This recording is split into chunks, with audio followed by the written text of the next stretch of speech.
L'avocat Abdelaziz Sid, coordinateur du comité de défense des prisonniers politiques, a été convoqué pour audition sur ordre du ministère de la Justice dans le cadre de l'affaire du complot contre la sûreté de l'État. La semaine dernière, le comité de défense des prisonniers politiques a organisé une conférence de presse sur l'avancement de cette affaire. Abdelaziz Sid a alors exprimé son indignation, soulignant que l'affaire est au point mort et qu'il n'y a rien de nouveau dans un dossier déjà vide. Nous avons remarqué qu'il y avait des fraudes dans ce qui a été écrit dans le dossier de cette affaire. Et la fraude telle que définie dans la loi change la vérité.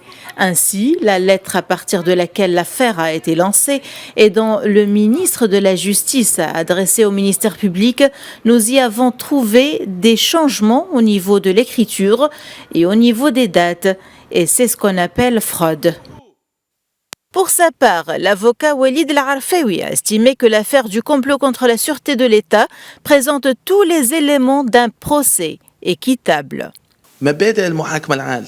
À mon avis, le principe d'un procès équitable a été respecté dans cette affaire et le droit à la défense des accusés, conformément à la loi, a été respecté.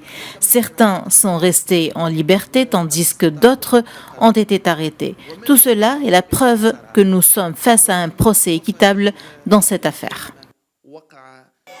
À noter que plusieurs figures de l'opposition, politiciens et hommes d'affaires, ont été placés en détention dans le cadre de l'affaire dite de complot contre la sûreté de l'État.